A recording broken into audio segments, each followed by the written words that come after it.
আসসালামু আলাইকুম রহমতুল্লাহি ওয়া বারাকাতুহু আলহামদুলিল্লাহ ওয়া সাল্লাতু ওয়াসসালামু আলা নাবিয়্যি ওয়া রাসূলিহি মিনাশ শাইতানির রাজিম বিসমিল্লাহির রহমানির রহিম বাবু ইউসিইবুল ইমাম আলাল মিম্বার ইস সামিআন নিদাআ। আজকের বক্তব্যের বিষয় হলো ইমাম মিম্বরের উপর বসে জবাব দিবেন যখন আযানের আওয়াজ শ্রবণ করবেন।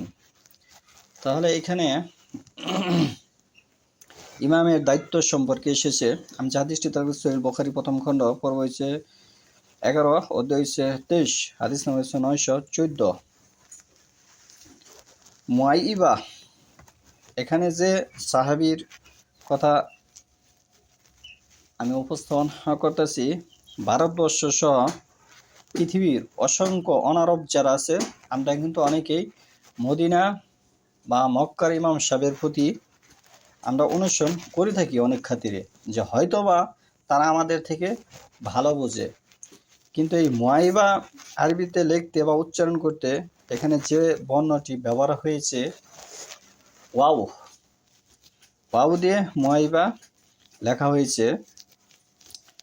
এই ওয়াওর নিচে জের দিলে মুআইবা হবে, আর যদি ওয়ার নিচে উই ধরেন তাহলে মুআইবা হবে না। তাহলে আমাদের যে বর্তমানে অনারব যারা আছে তারা কিন্তু বর্তমান মক্কার ইমাম সাহেব আব্দুর রহমান সুদাইস তার অনুসরণ করে থাকে। সে ওয়ার নিচে জের দিয়ে সে পাঠ করে উই, তার মানে তার পড়াটা একেবারে কোরআন এবং সুন্নাহর বিরোধিতা হচ্ছে। আর মক্কার মাঝে দীর্ঘ হাজার বছর ধরে খারিজি কাদিয়ানি ধর্মের অনুসারী যারা, তারাই প্রাধান্য পেয়ে থাকে, সেখানে তারা ইমামতি করে থাকে। মুআইবা ইবনু আবু সুফিয়ান রাদিয়াল্লাহু আনহু হতে বর্ণিত, তিনি মিম্বরে বসা অবস্থায় মুয়াজ্জিন আজান দিলেন। মুয়াজ্জিন কি করলেন? আজান দিলেন। মিম্বরে বসা অবস্থায় আজান দিলেন। মুয়াজ্জিন বললেন আল্লাহু আকবার, আল্লাহু আকবার।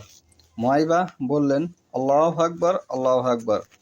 মুয়াজ্জিন বললেন আশহাদু আল্লা ইলাহা ইল্লাল্লাহ। তিনি বললেন আমিও বলছি আশহাদু আল্লা ইলাহা ইল্লাল্লাহ। মুয়াজ্জিন বললেন আশহাদু আন্না মুহাম্মাদুর রাসূলুল্লাহ। তখন মুআইবা বললেন এবং আমিও বললাম। যখন মুয়াজ্জিন আজান শেষ করলেন তখন মুআইবা রাদিয়াল্লাহু বলেন, হে লোক সকল, তোমরা আমার হতে যে বাক্যগুলো শুনেছ তা আল্লাহর রাসূল সাল্লাল্লাহু আলাইহি ওয়াসাল্লামকে মুয়াজ্জিনের আজানের সময় এ মজলিসে বাক্যগুলো বলতে আমি শুনেছি। তাহলে এখানে স্পষ্ট হয়ে গেল যে মুয়াজ্জিন যখন আজান দিবেন, মুয়াজ্জিনের আজানের সাথে বাক্যগুলো শ্রোতা যারা আছে তাদের উচ্চারণ করতে হবে। অন্যান্য হাদিসেও তাগিদ এসেছে মুয়াজ্জিনের সাথে শ্রোতাদের এই আজানের বাক্যগুলো উচ্চারণ করার জন্য। কিন্তু আমাদের ভারতবর্ষের ইসলাম তো ভিন্ন কথা বলছে, সমাজের ইসলাম তো ভিন্ন রকম চিত্র তারা বাস্তবায়ন করেছে। যেখানে মুয়াজ্জিন আজান দেবে সেখানে মুয়াজ্জিনই আজান দেবে, শ্রোতার কোনো কিছু করণীয় নেই। তাহলে আমরা এই হাদিস থেকে যে বিষয়গুলো স্পষ্টভাবে পেয়ে গেলাম, আসমানের নিচে কোরআনের পরে সর্বশ্রেষ্ঠ হাদিস হচ্ছে সহিহ বুখারী শরীফ।